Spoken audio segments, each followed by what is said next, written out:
Hey guys, कैसे हैं आप?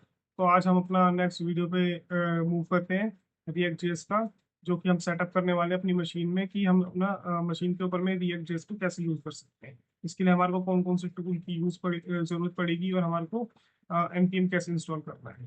ठीक है, तो लाइब्रेरी सब देखते हैं और हम इसमें हम जो पढ़ने वाले हैं, जो हम वीट पढ़ने वाले हैं, वीट के थ्रू ही हम सारे काम करेंगे क्योंकि वो फास्ट है और काफ़ी ज़्यादा यूजेबल है और उसमें हर चीज़ सपोर्टेबल है अच्छे से। तो हम वीट के ऊपर में इसमें सारा काम करने वाले हैं। सो गाइस, अब हमें अपना सीधा कंप्यूटर स्क्रीन पर, और इससे पहले मैं अपनी एक कोई स्लाइड ओपन कर लेता हूँ जो मैंने बनाई है। हम इसमें रिएक्ट सेटअप करेंगे कि हम कैसे अपना रिएक्ट का प्रोजेक्ट सेटअप कर सकते हैं। इससे पहले मैं आपको कुछ बता देना चाहता हूँ। हम जो रिएक्ट सेटअप करने वाले हैं वो करने वाले हैं वीट के थ्रू। ठीक है, तो वीट के थ्रू हम जब इसको करेंगे तो हमें इसमें क्या चीज़ें होती हैं कि ये फास्ट है मॉडर्न डेवलपमेंट सेटअप के लिए। ठीक है, बेटर है जो इसकी वीट जो रिएक्ट की और अपनी ओन कमांड है क्रिएट रिएक्ट ऐप, इससे ज़्यादा फास्ट है, उससे ज़्यादा बेहतर है। ये एक fast build in model web application project create करने के लिए यूज होता है। वीट एक जावास्क्रिप्ट की लाइब्रेरी है जो यूज हो रही है यूआई डिजाइन करने के लिए। और इसमें जो फीचर है, जो इसका खास जो फीचर है इसका वीट का, वो है रीलोड फीचर। तो ये क्विक सेटअप हो जाता है। तो इसके बाद हम यहाँ पर आएंगे कि हमारे को उसके लिए क्या जरूरत पड़ेगी, नोड जेएस की। तो हमारे को इसमें नोड जेएस अपने सिस्टम में इंस्टॉल करना होगा। तो हम सीधा गूगल पर लिखेंगे नोड जेएस। नोड जेएस के हम इसकी वेबसाइट पर आ गए हैं। ठीक है, आने के बाद में हमारे को यहाँ पे गेट नोड जेएस पे क्लिक करेंगे। यहाँ पे ये दे रहा है 24.11.0. ये वर्जन है इसका। ठीक है, एलटीएस। इसके बाकी इसका और भी वर्जन आ चुके हैं 25.1.0, बट हम इसको नहीं करने वाले, हम करेंगे एलटीएस वर्जन को। इसका मतलब क्या है, लॉन्ग टर्म सपोर्ट। इसके अंदर कोई बग नहीं है। इसमें जो करंट वर्जन है ना यहाँ पे 25 वाला, इसके अंदर हो सकता है कि कोई बग आ जाए, बट हम इसलिए एलटीएस वर्जन यूज कर रहे हैं 24 वाला। बाकी और भी इसके काफी सारे वर्जन हैं और इसमें एक 22 भी है जो लॉन्ग टर्म सपोर्ट के लिए है, बट हम 24 यूज करेंगे। विंडोज जो है इनने ऑटोमेटिकली यहाँ पे ले लिया। ये अब जब जैसे आप साइड खोलते हैं ना तो ये ऑटोमेटिक सिलेक्ट हो जाता है सारा कुछ। तो इसमें आपको कुछ ज्यादा करना नहीं है, बस आपको अपना वर्जन देखना है और यहाँ पे इंस्टॉल कर देना विंडोज MSI के लिए। और इसके बाद में हमारे पास में फाइल यहाँ पर इंस्टॉल होना, डाउनलोड होना, इंस्टॉल हो जाती है, स्टार्ट हो गई है। अब इसको एक बार हम डाउनलोड होने देते हैं, फिर देखते हैं। देखिए, एक चीज और मैं आपको इसमें बता देता हूँ। जब आप नोड इंस्टॉल कर लेंगे ना तो आपको इसमें वेट वीट कुछ यूज नहीं करना, ना कोई इसका सॉफ्टवेयर यूज करना, ना कोई और चीज यूज करनी है। नोड के बाद में हमारे को सिर्फ इसके अंदर कमांड देनी है। कमांड देंगे, हमारा प्रोजेक्ट इंस्टॉल हो जाएगा। तो वो मैं आपको पूरा प्रोजेक्ट, बेसिकली जो एक सेटअप होता है ना प्रोजेक्ट का, वो मैं आपको पूरा का पूरा करके दिखाता हूँ। ठीक है, एक बार पहले ये फाइल डाउनलोड हो जाए। ये मैंने पहले भी डाउनलोड करी है वैसे, लेकिन अभी मैं इसको लाइव आपको बता रहा हूँ तो कुछ काटूंगा नहीं। इसको एक बार होने ही देता हूँ, चाहे भले ही है एक आध मिनट एक्स्ट्रा ले ले। ठीक है, इसके बाद में मैं आपको और चीज बता देता हूँ कि इसके बाद हमारे को एक विजुअल स्टूडियो जो होगा वो भी इंस्टॉल करना है अपने सिस्टम में। तो चलिए, ये हमारे पास में डाउनलोड हो गया। इसके ऊपर हम क्लिक करते हैं तो ये यहाँ पर हमारे को सेटअप के लिए बोल रहा है। इसके लाइसेंस पे एग्री करेंगे, next next next and then next. ठीक है, अब ये इंस्टॉल हो रहा है हमारे पास। अब हमारे को अगर जब ये इंस्टॉल हो जाएगा, हमको इसको जब चेक करना होगा तो हम किस तरह से चेक करेंगे वो भी मैं आपको बता देता हूँ कि हमारे को कैसे पता चलेगा कि हमारे सिस्टम में नोड आ गया। और जब आप चेक करेंगे ना तो हमारे पास में वर्जन भी ये वाला लिखा हुआ आएगा। ठीक है, अब हमारे पास में नोड इंस्टॉल हो चुका है। अब हम यहाँ पर आएंगे, CMD ओपन करेंगे, कमांड प्रॉम्प्ट ओपन किया हमने। यहाँ पे हमारे को कैसे भी लिख देंगे node-v।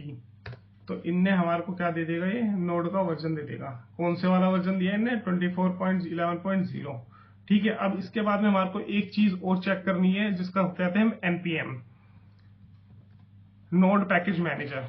ठीक है, ये भी हमारे को इसका भी वर्जन चेक करना है। ये भी नोड के साथ में ऑटोमेटिकली इंस्टॉल हो जाता है। तो हमारे को इसके लिए कुछ नहीं करना। देखिए, npm भी इंस्टॉल हो गया, हमारा वीट भी इंस्टॉल हो गया। अब हम जो है एक विजुअल स्टूडियो जो टूल होगा ना वो इंस्टॉल कर लेते हैं। करके लेते हैं, मतलब मेरे पास तो ऑलरेडी है पहले से ही। मैं आपको बस बता देता हूँ गूगल पर कि आपको क्या करना है। गूगल पे आएंगे, विजुअल स्टूडियो कोड, ठीक है, यहाँ पे आप आने के बाद में यहाँ से इसको आप सीधा डाउनलोड करना स्टार्ट कर सकते हैं। यहाँ पे भी क्लिक कर देंगे ब्लैक बटन पे तो ये डाउनलोड होना स्टार्ट हो जाएगा। मेरे पास में है तो इसलिए मैं कर नहीं रहा हूँ। ठीक है, इसके बाद आपको कहीं पे भी एक फोल्डर बना लेना जहां पे भी आप चाहो, जहां पे भी आपको प्रोडक्ट इंस्टॉल करना है रिएक्ट का। ठीक है, डाउनलोड करना है, मतलब डायरेक्टरी क्रिएट करनी है, प्रोजेक्ट क्रिएट करना है, इसको प्रोजेक्ट क्रिएट करना ही कहेंगे वैसे। रिएक्ट का हमारे को प्रोजेक्ट करना है, तो मैंने यहाँ पे एक फोल्डर बनाया हुआ है रिएक्ट यूट्यूब इफआईटी ट्यूटोरियल्स, यूट्यूब ट्यूटोरियल्स। इसके ऊपर जाएंगे और इसके बाद यहाँ पे आप कमांड प्रॉम्प्ट भी ओपन कर सकते हैं। और यहाँ पे ना एक चीज और, हाँ एक चीज और करनी है आपको। देखिए 3 चीज इंस्टॉल करनी है, नोड करना है, विजुअल स्टूडियो करना है, और एक होगा हमारे पास में गिट बैश।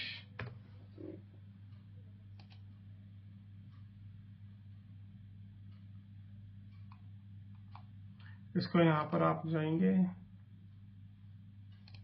ये वाला नहीं है,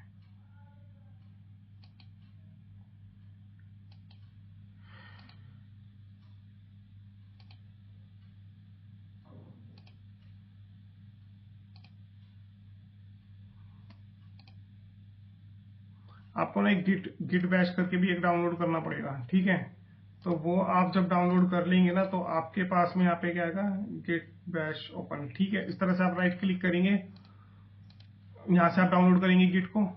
गिट डाउनलोड करने के बाद, इंस्टॉल करने के बाद, वही डबल क्लिक करने के बाद आपको इतना तो आता ही होगा डेफिनेटली कि आप इंस्टॉल कर सकें। तो मैं आपको बस चीज टूल बता रहा हूँ कि कौन कौन से टूल आपको इंस्टॉल करने हैं।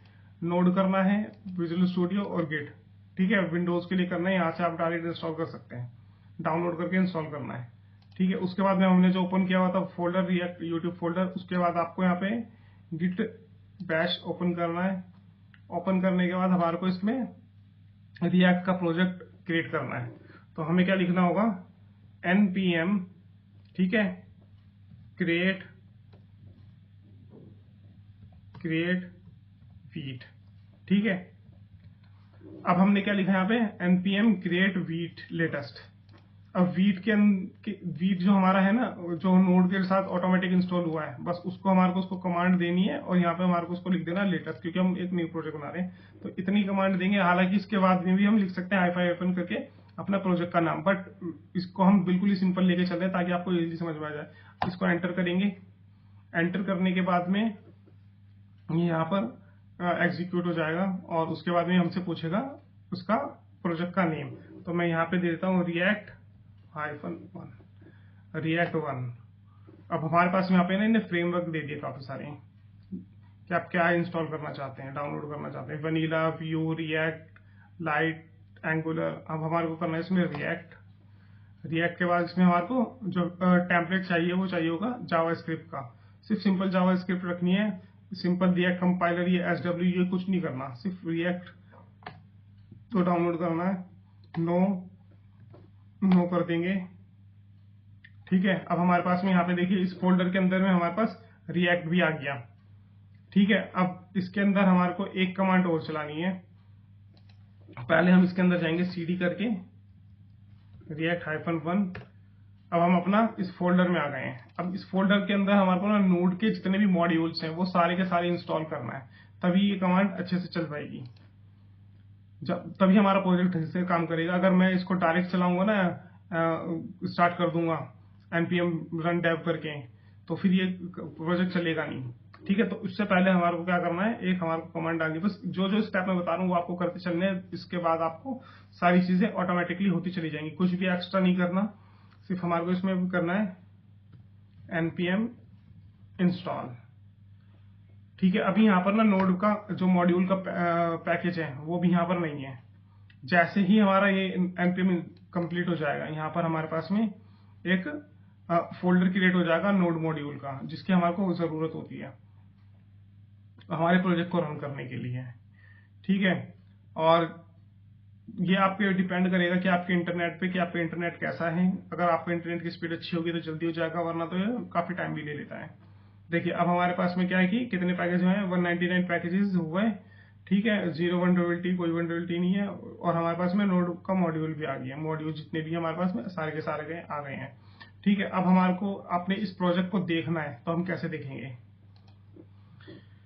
सबसे पहले हम इसमें लिखेंगे npm run dev, अपने प्रोजेक्ट को हम स्टार्ट कर लेते हैं। ठीक है, ये एक आपको एक लाइव मतलब एक लोकल सर्वर क्रिएट करके दे देगा जिसपे कि आप अपना प्रोजेक्ट रन करेंगे। ठीक है, कॉपी करेंगे इसको हम। कॉपी करने के बाद हम इसको यहाँ पर चलाते हैं। React 1 हमारा प्रोजेक्ट का नेम आ चुका है, जो हमने जिस नाम से फोल्डर बनाया था वो आ गया। अब हम इसको ना एक बार मैं आपको ना इसको करके दिखाता हूँ कि कुछ चेंजेस, ताकि आपको पता चले कि हाँ हमारा ही प्रोजेक्ट इंस्टॉल हुआ है, किसी और ने मतलब कुछ और इसमें के अंदर नहीं हो रहा, या मैंने कुछ प्रीडिफाइंड पहले से सेटअप तो नहीं कर रखा। तो हम यहाँ पर अपना जाएंगे, फोल्डर ओपन करेंगे। फोल्डर था हमारा डेस्कटॉप पे, रिएक्ट यूट्यूब ट्यूटोरियल। यहाँ पे मैं अपना फोल्डर सिलेक्ट कर लिया। फोल्डर सिलेक्ट करने के बाद हमारे को जो काम करना है, वो हमारी जो फाइल है वो है app.jsx। ठीक है,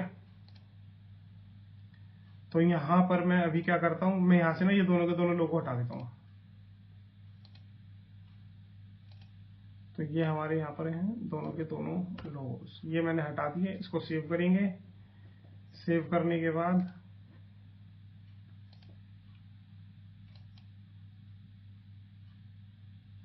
इसको रिफ्रेश, वैसे ये खुद हो जाता है, मे भी हो सकता है कि कुछ, हाँ देखिए यहाँ पे हट गया ना। अब यहाँ पे लिख देता हूँ, जहाँ पे लिखा हुआ है हेलो वीट प्लस रिएक्ट, इसको सेव किया, यहाँ पे आ गया। ठीक है, तो इस तरह से हमारे को अपना प्रोजेक्ट क्रिएट करना है, और धीरे धीरे हम इसमें आगे बढ़ते हैं। जितने भी होंगे आपके 0 to एडवांस लेवल जितने भी कॉन्सेप्ट हैं, वो मैं आपको सारे के सारे इसके अंदर बताने वाला हूँ। ठीक है दोस्तों, और हाँ, इसमें हम अपनी स्लाइड्स पूरी कवर कर लेते हैं कि इसमें स्लाइड्स में और क्या क्या चीजें हैं। Node.js हमने इंस्टॉल कर लिया, npm इंस्टॉल कर लिया, प्रोजेक्ट को रन करके हमने देख लिया। ठीक है, अब इसके बाद हमारे पास में वीट जो है, वीट की थोड़े से फायदे हैं कि क्या है। हमने वीट के जो कमांड थी प्रोजेक्ट क्रिएट करने की वो किया। वीट जो है अल्ट्रा फास्ट डेवलपमेंट टूल है, क्रिएट करता है ऑप्टिमाइज स्ट्रक्चर को। ठीक है, और स्लाइड में डाउनलोड डिपेंडेंसी जो हमने लिखा था ना अभी, नोड मॉड्यूल्स जितने भी करे थे, इंस्टॉल करी थी सारी की सारी डिपेंडेंसीज, जो ये हमारे पास में यहाँ पर फोल्डर आ गया था ना, यहाँ पर ये जो फोल्डर है नोड मॉड्यूल का, ये सारी की सारी डिपेंडेंसीज हमने फोल्डर को इस npm इंस्टॉल से क्रिएट कर ली थी सारी की सारी। ठीक है, और इसके बाद में हमारे पास जो प्रोजेक्ट का स्ट्रक्चर होगा, जिसमें हमारे को मेन सोर्स कोड में काम करना है, जो ये वाली फाइल है, जो ये वाला फोल्डर है सोर्स वाला, इसके अंदर ही हम अपने सारे के सारे कंपोनेंट्स बनाएंगे, सारी फाइल्स बनाएंगे, और जितना भी हमको काम करना है ना, वो सारे सोर्स वाली फाइल के अंदर करना है, सारे सोर्स वाले फोल्डर के अंदर करना है। app.js क्या है, इसका एक रूट कंपोनेंट है। app.js भी हम ओपन कर लेते हैं, ये वाला यही है। हाँ, हमने app.js जो है इसका रूट कंपोनेंट है। जितने भी काम हम इसमें करने वाले ना, वो सारे के सारे यहीं पे ही हम राइट करेंगे अपना, और यहीं से ही सारे के सारे एग्जीक्यूट होंगे। और पैकेज.json जो है, वो ये वाला पैकेज.json जो है, इसके अंदर सारी की सारी डिपेंडेंसीज लिखी हुई है, प्रोजेक्ट का नेम लिखा हुआ है, वर्जन हम अगर कोई सेट करना चाहते तो वर्जन लिख सकते हैं। और इसमें हमने वीट यूज किया तो स्क्रिप्ट ने बता दिया डिपेंडेंसीज, रिएक्ट का कौन सा वर्जन है, रिएक्ट डोम का कौन सा वर्जन है, और डेव डिपेंडेंसीज कौन कौन सी है, कौन कौन से लाइब्रेरीज इसके अंदर यूज हो रही है। पूरे के पूरे पैकेज के अंदर में यही सब है। ठीक है, तो दोस्तों बस इतना ही था कि इंस्टॉलेशन आपको कैसे करनी है, और आपको समझ में भी आ गया होगा।